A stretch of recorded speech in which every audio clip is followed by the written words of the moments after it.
Hi everyone, welcome to the ElectricmotorGP show. My name is Nini and I'm your usual host. And thank you everyone who's been supporting the channel so far. And if you want to continue to support the channel, please support us on Patreon. The link will be in the description below. And let's get to it. Today's episode is definitely going to be about the Zeekr 7X. Zeekr 7X was launched last week Wednesday in Sydney. And this is a car that so many people, and that includes me, have commented about, have tried their best to keep you in the loop about. And if you are a regular visitor on the channel, one of the things I've told you about the fact is that a lot of people have been waiting for this particular car to come to market for about 9 to 10 months now. Why have we been waiting for this specific car? Not that there are not enough other cars available. This specific car comes in with a lot of goodies as standard, but the thing that got the whole world's attention to it was sometime in February when out of spec went into China. They did a charging test on the car itself and found this to be probably the fastest car charging production car at that specific point in time. Now, to be fair, since when that video dropped, BYD did launch the BYD Tang and An, which are capable of doing 10C charging, and the Zeekr 7X is capable of 5.5C charging, which I'll explain as we go along in the video. But it was the first time that we came across a car that was able to deliver so much more on a friendly budget and was being mass produced. Now, the other thing that people were eagerly waiting for this car for was what the pricing was going to be. So what I'm going to run you through on this particular episode is to tell you why the Zeekr 7X is so important, what its competitors in the market look like, what the specs are, what you get for your money, and the slight fudge that Zeekr has done to get you to where they need to be. Now, there's a lot of videos online about what this launch means, how this launch is important, and what this means for the general public. And there are lots of people coming out with comments about why you should and should not go for this car. What I'm going to try to do in this particular video is to give you context, tell you why I think this car is probably one of the most important cars to come out in 2025.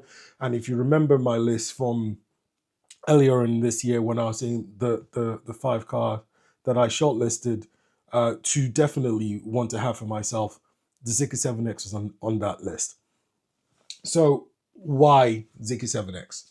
Let's start with the charging, which I hinted at earlier on. The Zeekr 7X is capable of charging for the Golden Brick base model at 475 kilowatts.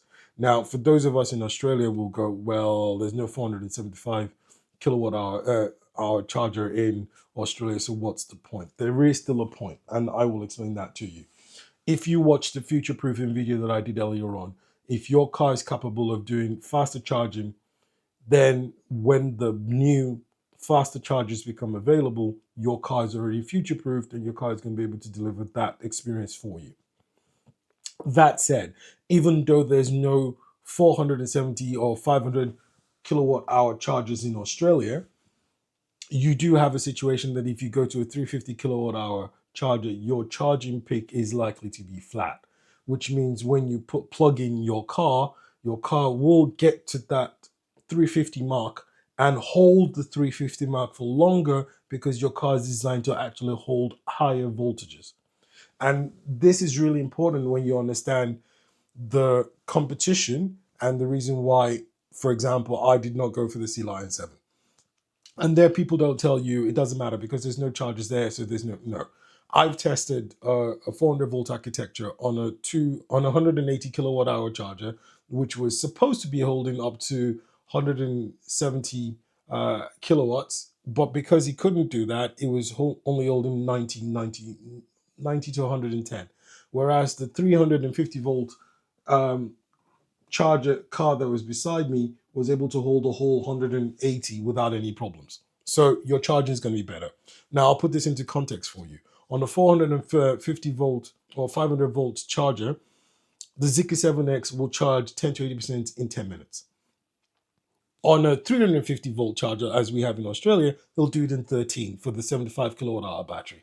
For the longer, or rather bigger battery, it'll do it in 16. So for the 100 kilowatt hour battery, which is the NCM battery, which is not able to do 475 but can actually do 450, you'll do it in 16 minutes on a 350 volt charger. So that's really important, and it gives you context as to why, irrespective of all the conversations that you've been having online in the forums and people trying to make you feel like, well, it makes no sense you getting this car. This car has its advantages to that level. That's the first thing. The second thing is what the car comes with. So all the trim levels of this car comes as 800 volt architecture. Now I'm going to tell you that there's only one other company that's able to do this, and that's the Xpeng. So all versions of the Xpeng come in, except the Mona, which we don't have in Australia, comes in with the 800 volt architecture. The 800 volt architecture links to the charging speed. So which is one of the reasons why when you hear people saying, oh, by the way, 400 volts versus 800 volts, they don't know the difference. The major difference is your charging curve. The 800 volt architecture is able to deliver higher energy levels and sustain the higher energy levels when you're charging the car. But this is not a technical video. This is a video about the launch of the Zeekr 7X. Now, the Zeekr 7X comes in 3 trims. But before I go to the 3 trims, I'm going to say why I said the Zeekr got the pricing right, but there's a fudge. Now, the fudge will make you understand why it's a bit iffy, but not as iffy as you might think. So there are 3 trim levels. The base model, which is the one with the 75 kilowatt hour battery, it's the base model with the lower price. It's also the one with a sweet spot that a lot of people are going to be interested in because of the price point that Zeekr put this car. And I'll put it into context for you. The benchmark in the D segment of cars is the Tesla Model Y. There's no competition in there. 3 consecutive years, best EV in the world. 3 consecutive years, arguably the best selling car in the world. Arguably. Last year, I think it was 10 or 20,000 units lower than the Toyota RAV4. But arguably. Now, if we're going to then say that is the benchmark in this segment, you've got to understand that everybody who's coming into this segment is trying to compete against the Tesla Model Y. Now, the difference between the Tesla Model Y and the Zeekr 7X is the fact that the Tesla Model Y, even though it's gone slightly upmarket, it's not as luxurious as the Zeekr 7X. And I'll come back to that. Now, so the base model of the Zeekr 7X comes in with a price point of $57,900 before on-road costs. The middle segment comes in at $63,900 before on-road costs, which is an additional $6,000. And then finally, the performance all-wheel drive version comes in at $72,900 before on-road costs. I said there was a fudge, and I'm going to explain that fudge to you and who Zeekr is copying to get that fudge. Now, in Australia, every single car you buy, to a certain extent, will have something called a delivery charge. Now, the delivery charge could be something as nominal as $200 to $300, all the way up to Tesla, which does $1,800. So every time you buy a Tesla, whatever the pricing says on the tin, you've still got to pay $1,800 on top of that for what Tesla will call a delivery charge. So Zeekr has done the Tesla-esque thing. Well, it is the benchmark in the segment. They've now added their delivery charge to theirs. And their delivery charge then means that the car actually costs a lot more than you would think. So I'll put it into context in the context of what the other competitors in this segment are. So the Xpeng G6 base model comes in at 55,000 before on-road costs. By the time you add on-road costs plus delivery charges and everything, it comes shy of about $59,000. The Sea Lion 7 comes in at 54,900 before on-road costs. And by the time you add on-road costs and everything else to it, it comes in at about roughly 58,400. Even though this comes in at 57,900, because of the additional $2,700 delivery charge, when you're going to get the on-road, in most states, you'll be getting about $64,000. So it's important for you to understand that context. And I will do that when I'm doing the comparison video, which I'm going to do as an attachment, as a follow-up to this particular video, when I do the comparisons of what the alternatives in this particular segment are. Now, what do you get in the base model? The base model gets a 13-inch driver instrument cluster. It's got your double wishbone front suspension and a 5-link suspension on the rear. It does not come with air suspension for the base model. It also does not come with active dampening on the base model. And it also does not come with the heads-up display. So those are the things that make a significant difference about what you don't get on the base model. Now, the final thing you don't get on the base model is you don't get the intelligent door system. Now, the intelligent door system is a little thing on the B panel. You press, it opens the car doors for you, and it's got more sensors on the car, which means that when it actively electronically opens for you, if there's anything in front of the door, it will stop. It won't hit whatever's in front of the door. But it still has the 90-degree open on the rear door, which means you've got a lot of access into the car, which makes egress and entrance into the car easy for you. And it's one of those things that when I looked at, I thought these people have put a lot of thought process into trying to make sure that this car is comfortable. The last thing that it doesn't get is it doesn't get the Napa leather, which is not available on the base trim. It gets PU leather. But what does it come with? So I've taken the time to explain the things that it does not have. What does it come with? It comes with 800 volt architecture. It comes with a 75 kilowatt hour LFP battery. It comes with AC, 22 kilowatt charging. This is significant. This is very important. And it comes with a max charging of 475 if you can find it. But if you cannot find it for the whole of Australia, you're most likely going to only be able to get 360. What is the acceleration? 0 to 100 in 6 seconds. 100 Ks, not that's 62 miles. And on top of that, more importantly, you got a 310 kilowatt electric motor on the rear. Now, I don't know why this is, and this might be them trying to find the right balance in the performance of the car. It only produces 440 Newton meters of torque. Why is this important? One of the competitors in this particular segment is the X-Wing G6, and the X-Wing G6 has a 210 kilowatt on the middle spec car, 190 kilowatt on the standard spec, but it also achieves 440 Newton meters of torque. Boot space, 539. It's not class leading, but it's very, very decent. In addition to that, you also get a 62 liter frunk, and all specs have the same size, which is 4.78 meters long, 1.93 meters wide, 1.65 meters tall, and a wheelbase of 2.9 meters. Now, the wheelbase of 2.9 meters is probably the reason why the boot space is not as big as some of the other cars in this segment. However, the interior space, because you've got the larger wheelbase, means that you've got more legroom and more comfort in the car. Now, I've got to reiterate this. The Zeekr 7X comes in and is predominantly described as a luxurious car with a lot of emphasis on the interior comfort of the car. Okay, we're on the same page? Good. Now we're going to go to the sweet spot of this car. The sweet spot of this car is the middle range. That is the Zeekr 7X long range. Why is this car the sweet spot?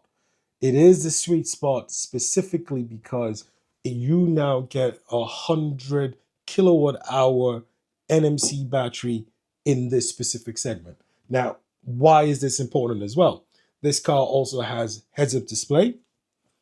The range on this has gone from 480 on the standard spec to 615 kilowatts WLTP on the long range model. So for those of you that are worried about range anxiety, not being able to go as much as you'd like to go on a single charge, the fact that you can do 600 kilometers on a single charge means that range anxiety is almost to a large extent nullified, especially if you're traveling. Okay, why is it also this sweet spot? You get Napa leather in the long range model. You get heads-up display in the long-range model. You don't, however, get air suspension in the long-range model, and that's probably the reason why there's a difference between the pricing of the long-range model and the performance version of the car. Boot space, size, they're all the same. The electric motor on the long-range model is the same as the electric motor on the standard model, so which is 310 kilowatts, 0 to 106 seconds, and 440 Newton meters of torque, but you get 615 kilometers of range. Are we on the same page? Good. Now let's move on.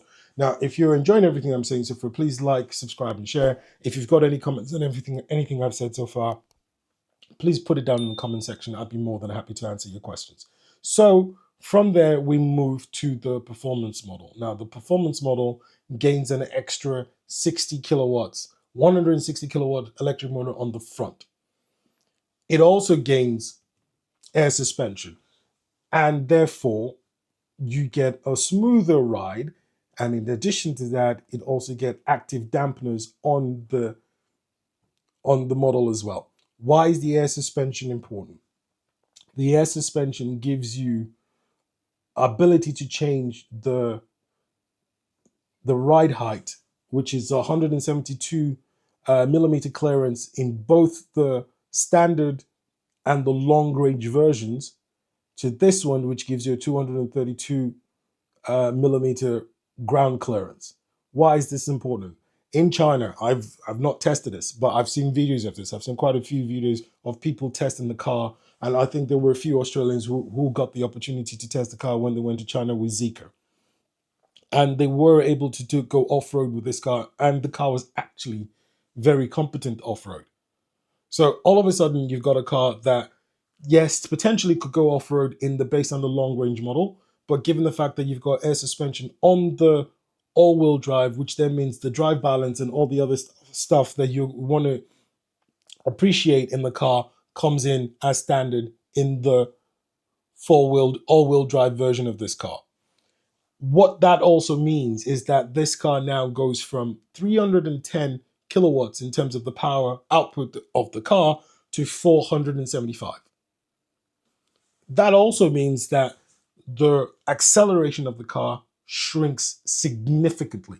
So you go from 0 to 106 seconds to 0 to 100 in 3.8 seconds.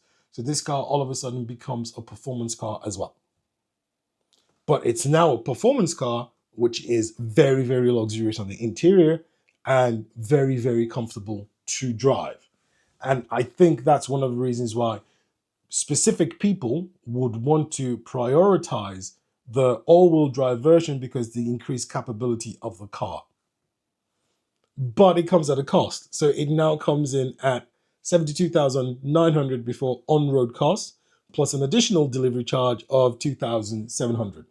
Now, all models of the car, if you're one of the people that pre-order, and it's the first 1,000 people that pre-order that will get this, you get the standard 5-year unlimited road kilometer warranty plus an additional 2 years warranty, which then takes the warranty from 5 years to 7. I think this is significant because you know that the standard warranty on the Tesla Model Y is 4 years and 80,000 kilometers, which is one of the reasons why I don't get why people go crazy saying they want to buy the Tesla Model Y sometimes. Now I'm going to go to tell you some other functions in the car that I think are really important. The intelligent door I mentioned earlier on is one of the things that you get in the car, which I think is really good.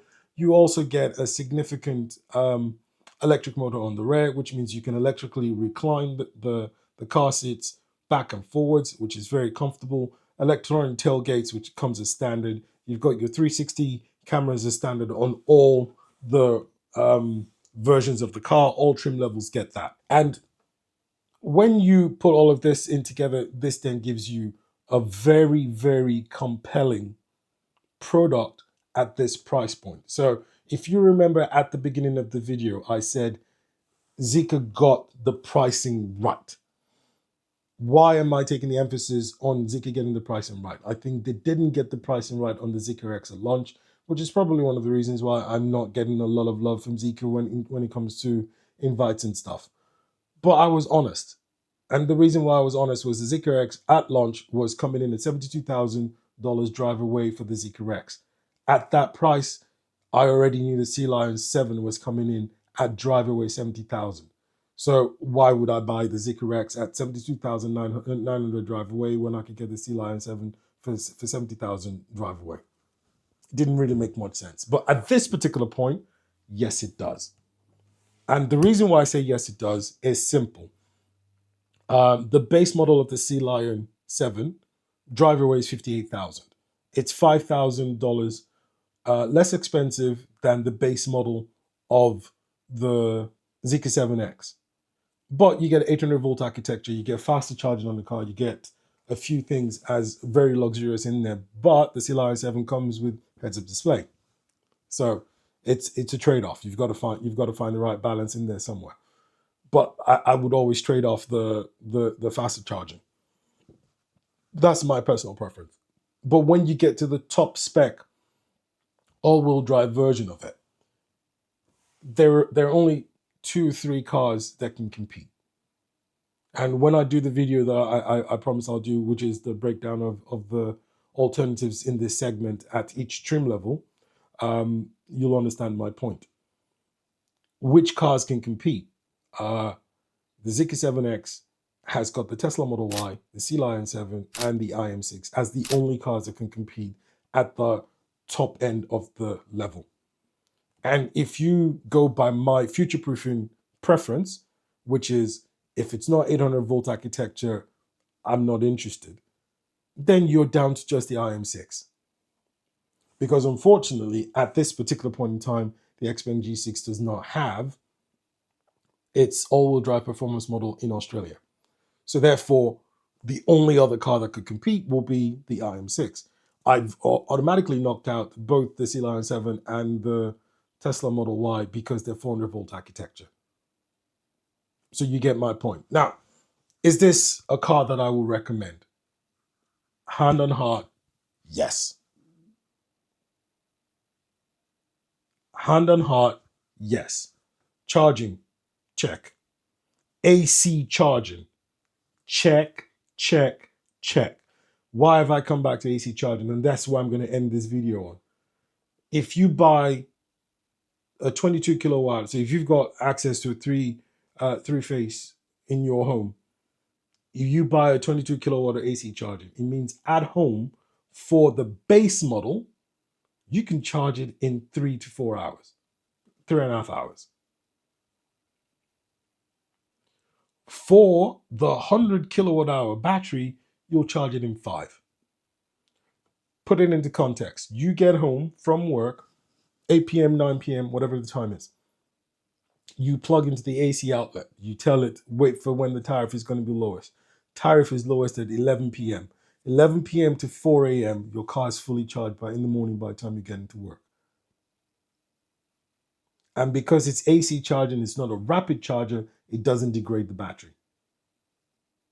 So the 22 kilowatt is a fantastic option. And I can tell you this, none of the other cars in the segment has this. And I mean none. Tesla Model Y, I think it's been upgraded to 11. Sea Lion 7, 11 kilowatts. Xpeng G6, 11 kilowatts. IM6, 11 kilowatts. The Geely X5, I think that's 7. Leapmotor C10, I think that's 11 as well. But you get my point. It's the only 22 kilowatt hour AC charging in this segment. So, yes. So if you found all the information I've given to you as useful, helpful, please like, share, and subscribe. Please help us continue to grow the channel. We will be eligible for membership very soon on the channel as well. So if you want to be a member, once we become eligible, we will put details of how you become a member available on the channel as well. So until I see you on the next one, stay blessed.